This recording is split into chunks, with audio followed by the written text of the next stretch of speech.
Alright, hello everyone and welcome back to Adventures Elsewhere Reviews, the spoiler-free book review show. I am your host Jay Black and today we got a first on the channel. This is the first short story review of Adventures Elsewhere Reviews. Also, this is a very hot release. This is The Sweet Victim by Rod Gilley. This is adult horror. It's sort of difficult with short stories, right? Because Goodreads, in terms of page count, will always take into account the front and back matter. So while Goodreads says this is 14 pages, the actual page count of the story itself is lower than that. Of course, this is RDG Books Press, and I read the ebook for this one. I was offered an ARC very kindly, so thanks for that. So, you've been around here before, then you know the drill by now. I like to give my overall impression of a read in 3 words. This one, easy to do. This one is quiet, it's realistic, and it's thoughtful. And if you know me, if you've been around my channel for very long, you know I love a quiet horror. So this one was right up my street. Our main character is Lainey. She is a young woman. In a character-driven short story like this, it's quite hard to say anything specific about the main character without giving spoilers. She strikes me as very much like the nice girl, like as in genuinely quite nice. She's one of those people who's clearly an outcast, so you don't need to get to later scenes in the story to see that. One of those people who doesn't really ask for much because she knows there's not that much point asking. That's the sort of protagonist that to me feels very real and in a kind of a sad way, but makes a very good protagonist for a story like this. And I'm going to be tackling this a little bit differently to other reviews just because of length and how this whole thing is structured. Because the structure of this story, it's not quite just a straight shot A to B. Episodic isn't quite the word, it's done in snapshots. So I have on board 24 hours, but it's not. I think it's like a couple of days, maybe 60 hours, 72, something like that. But that whole time period is shown kind of in short snapshots, so you don't get, as you might ordinarily in a story of this length, a full chronicle of just a short period of time. And that's not to say that it's bare bones either. It strikes an interesting middle ground of showing you what's necessary, but not being too thin about that. It takes its time, but it takes its time only where it needs to. And something like that in general, I think is quite difficult to pull off.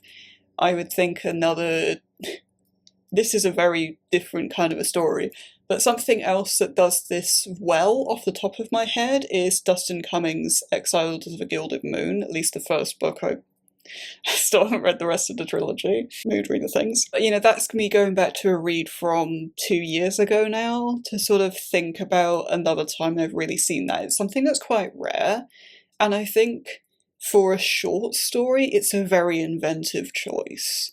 It's not something you see often at all.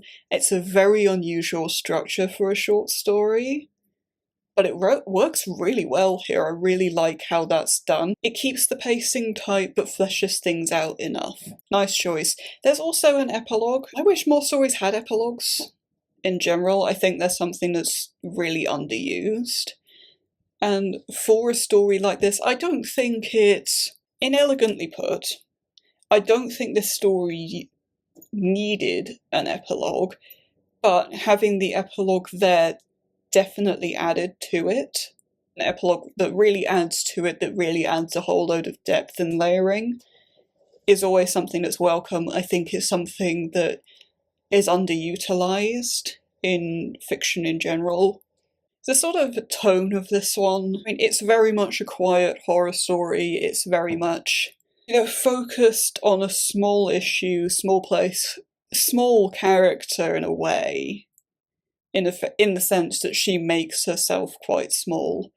It's quiet, it's things that people don't talk about, I really like all of that. It's also a domestic horror. You could very easily just slap a genre on this as domestic horror.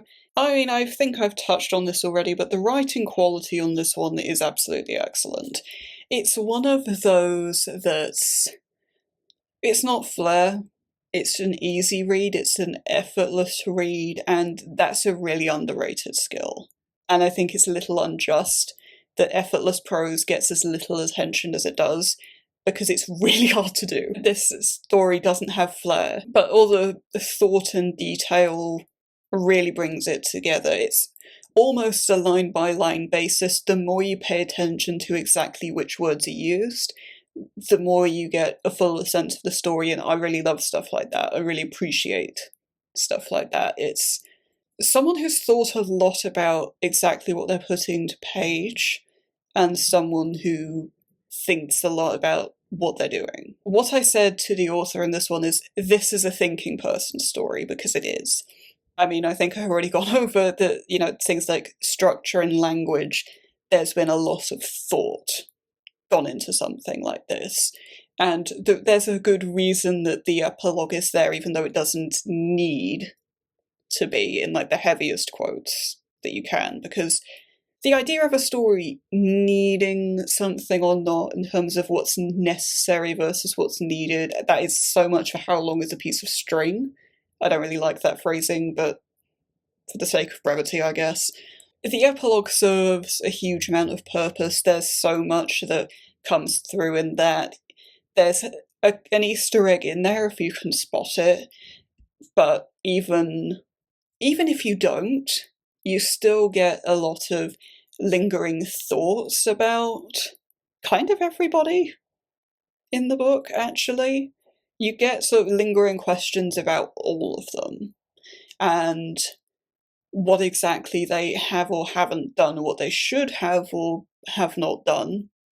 There's a lot that's brought to light in 500 words, probably. And also the depth and understanding of character in this story is really what makes it shine, because on the surface of it, it's the effortless thing sort of coming back. You don't necessarily think anything of it at first. It comes together in the details. And it's in those details and in those lingering thoughts you really realise just how much characters and people are understood in a story like this. The very casual cruelty of high schoolers is something that comes up. And, I mean, high school sucks, let's not beat around the bush on that one, we all know it. It's the idea that people sometimes say things that they don't mean, or say things that they don't realise are as harsh as they are, but a lot of the time they actually do. And it's the reality that a lot of these people might be quite happy to just not have you in their lives by whatever means it takes, so long as it's not their hands that get directly dirtied by it. That's all there. You do see that. That's something that is very real about this. And the idea that there is just quietly and quite well hidden some very, very bad people out there, and circumstances where there's not always a lot you can do about stuff like that, and the people involved in that have been so shaped by those experiences that their own thought patterns are kind of twisted by that, don't make sense, but at the same time, there's a good chance that they're actually right about the things they're thinking. Which person's bad deed is actually going to be perceived as worse, even though there's an objective answer to that. This story gets very uncomfortable from the beginning, but in the understanding of character, in the understanding of situations and people and how all these sorts of things work, in that deeply uncomfortable space, it's a very character-driven story. Everyone in that story, sort of no matter how big, how small, there are questions to ask about everyone. There are people who barely appear on page, and you still end up thinking, it's been a bit since I've finished reading this, longer than I'd usually leave between finishing a read and recording an episode for it, because life. But I'm still thinking about the most minor characters in this, thinking, you didn't get much page time, much time to shine, but your role, especially because of what the epilogue does, it makes me have an opinion on you. It's the mark of skilled writing, it's the mark of something that's really been thought about, a very carefully thought through story, and yeah, it's very real, it's very character driven, it's very uncomfortable, and that's great. I love all of that. And we've got another first on the channel here. I like to talk about favourite moments and art-inspiring moments with a story this short and trying to keep it spoiler-free. That is all but impossible. However, I can get that a bit better on the camera. I have a picture of this, so I'll just put that on screen. But yeah, that's traditional drawing. Actually, I don't know why, I just felt like traditional might work better for this one. So it's the first story on the channel that I've actually full-on drawn a piece of art for. I did do one piece of art before for Alethea Lyon's The Dreamwalker. There was a bit more contextually to that piece. This is the first story where it's straight up, I read it and wanted to draw something from it, and there's no other strings attached to that. So, take your guess what rating this one's gonna be. Yeah, it doesn't take a genius to say this one's a 5-star, does it? It's just one of those really solid short reads. I really love reading short stories. I would love to read more short stories for this channel. It's been a challenge trying to find a way of making this work, and I'm sure it's a shorter episode for it, but that's how it goes. This is a hot release, link in the description to get your copy. I highly recommend that you do. If you liked Sealed in Blood, if you've read that, you'll love this, and vice versa, I would think. So if you are a fellow writer and you have an ARC you would like to send, there is a cheat sheet at the end of the video that will tell you 95% of what you need to know. There's also a fully timestamped information video in the description. If there are any grey areas, you can also just ask. I don't bite. Especially if you have short stories, genuinely. I really like shorter fiction in general, but I really like short stories. I really enjoy reading those, so if that's what you have, please reach out. Whether that's part of an anthology or not, that is something I would consider. Absolutely. There's an inquiry form in the description as well. You can also just email me. However you want to contact me, I'll probably respond, so long as, DMs actually work and things like that. And until next time, you have a wonderful rest of your day, and happy reading.